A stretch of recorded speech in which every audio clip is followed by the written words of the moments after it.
Hello everyone. Welcome back to STS, 사이언스, 테크놀로지, 이코노미, 스트래티지 등을 고민하는 곳입니다. 수요일 26일이죠. 한국과 미국의 22년 4분기 GDP 성장률 속보치가 발표될 예정인데 지금 그 예상치가 이미 발표가 난 것 같습니다. 한국은 전 분기 대비 마이너스 0.3% 역성장 예상한다 이런 것이고요. 3분기는 플러스 0.3%였습니다. 그래서 같은 날 미국은 4분기 성장률 2.5%로 예상치가 발표됐습니다. 미국도 3분기 3.2%보다는 둔화된 그 값입니다. 한국 4분기 QOQ 성장률, 그러니까 전분기 대비 마이너스 될 것 같다 이런 점은 이미 대략 한 12월 초순 제가 이거 영상에서 분석을 자세히 한 바가 있습니다. 그래서 놀랍지는 않고요.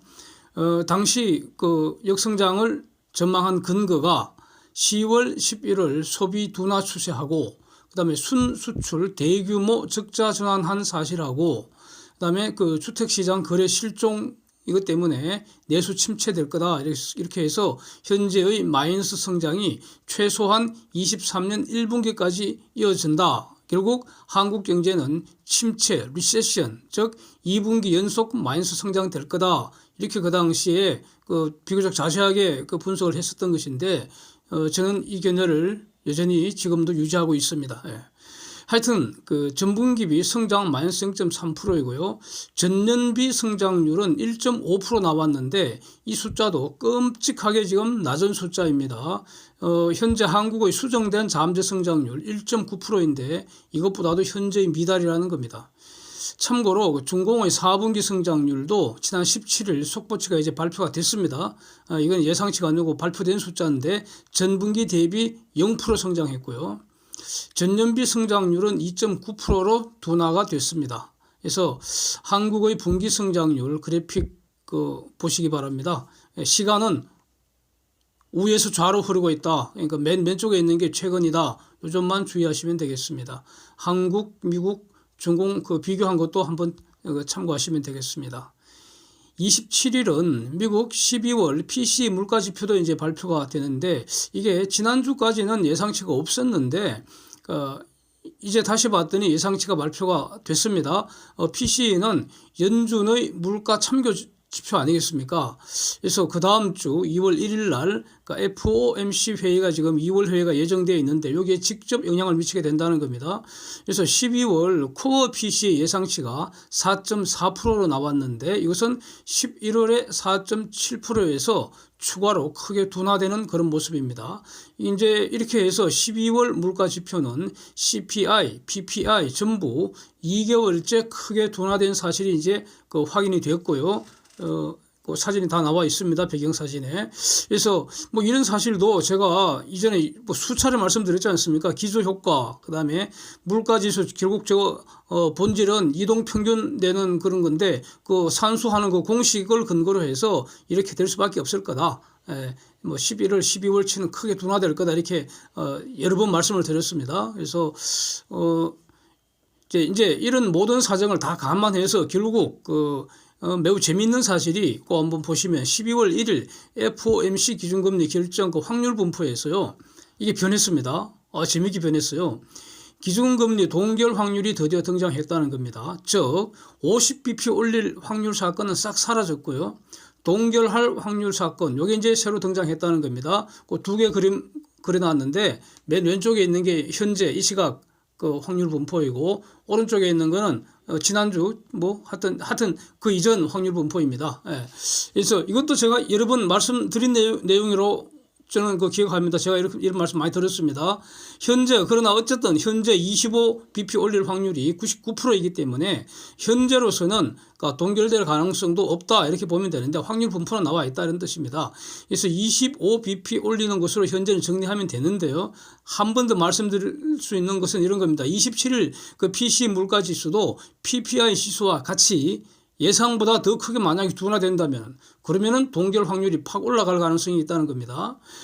지난 12월 그 마지막 FOMC에서 연준이 수정된 물가 목표 그게 22년 말 코어 PC 4.8% 그렇게 전망을 했었는데 이미 11월 코어 PCE가 4.7%로 연준 목표치 하향했는데 12월 예상치가 지금 예상치 4.4%, 이것보다도 만약에 더 둔화된 한 4.1% 이 정도 만약 비슷하게 이렇게 숫자가 발표되어 버리면은 PC는 지금 예상치도 없는데 이것도 크게 둔화되어 버린다면은 둔화될 가능성이 많다는 겁니다. 왜냐하면 CPI, PPI가 전부 둔화됐기 때문에요. 그래서 그렇게 되면은 동결 확률도 팍 올라가서 동결 그다음에 25 인상 요게 팽팽해지는 상황이 될 수도 있다는 겁니다.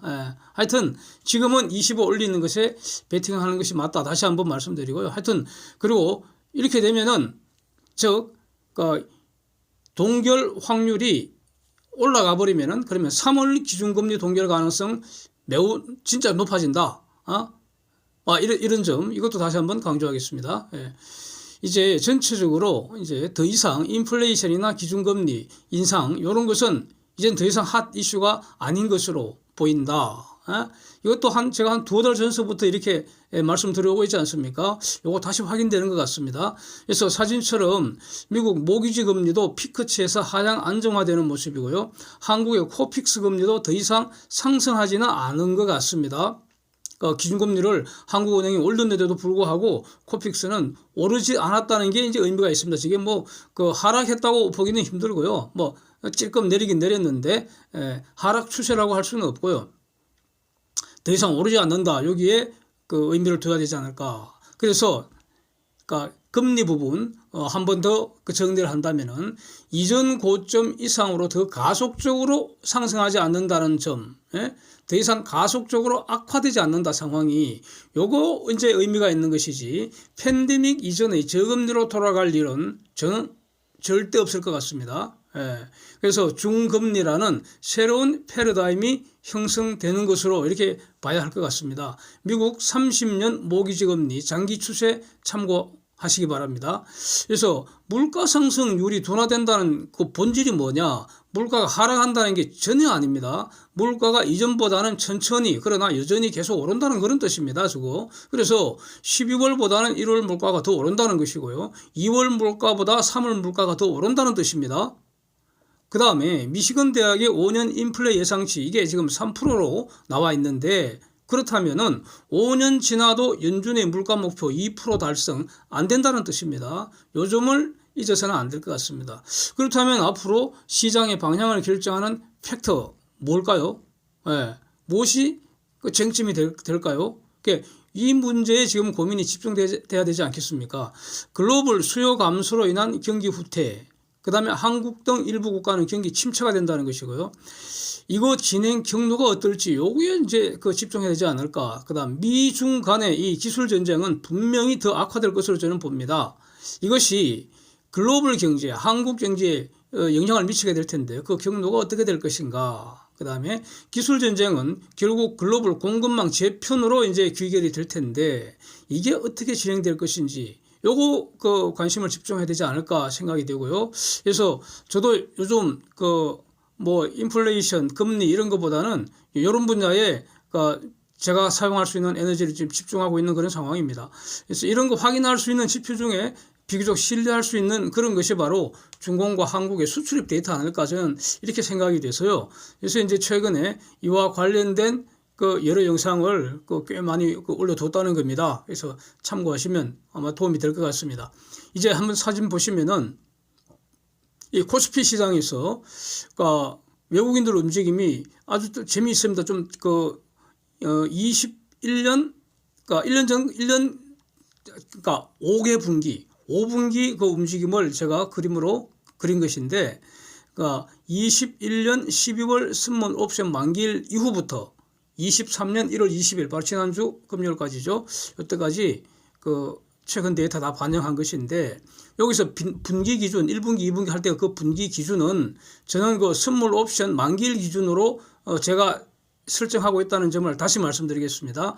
다시 말하면 23년 1분기라는 것은 22년 12월 9일부터 23년 3월 9일까지 현재 진행 중인 그런 내용이라는 것이고요. 이제 저 그림을 보면은 지수 고점 부근, 코스피 지수 고점 부근부터 지난 대략 한 1년가량 외국인들 선물, 현물 모조리 신나게 팔아치우며 놀았다는 거 확인이 됩니다. 그렇죠? 네. 그리고 지난 3분기부터는 3분기 이후 현재까지는 현물과 선물 모두 천천히 지금 순매수를 유지하는 것이 확인이 됩니다. 다시 말해서 고점 매도하고 저점 매수하는 단순한 사실 외국인들이 매우 우수하게 실천한 것으로 평가할 수 있지 않겠습니까? 예. 그래서 그 맞짱 뜨는 세력들은 뭐 결국 물 먹은 거죠 뭐. 예. 참고로 옵션 2월물에서는 외국인들이 강한 양매도세입니다. 이것도 매우 현명한 전략이라고 저는 평가를 하겠습니다. 왜냐하면은 길고도 긴 설날 연휴 앞두고 시간 가치를 짭짤하게 챙길 수 있는 그런 전략이기 때문입니다. 네. 이제 그 현물, 선물에서 외국인들 순매수가 과연 이게 추세일까? 이게 이제 주목해야 되지 않겠습니까? 예?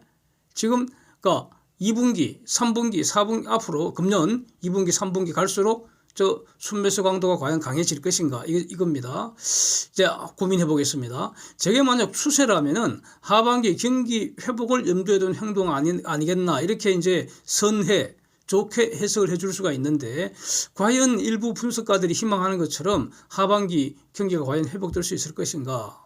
예? 우선 반도체 시장부터 한번 보겠습니다. 가령 사진의 메모리 스팟 가격 지수 저거 지금 코 밑으로 해서 지금 꼬라박을 걸은 폼시 아닙니까? 저게 위로 방향을 틀 것이라고 예상을 하고 현재 매수 베팅을 할 수 있겠습니까? 네? 의문이죠. 글로벌 반도체 시장 성장률 보면은 21년에 플러스 26% 성장했는데 22년에는 플러스 4.4%로 쪼그라들었고요.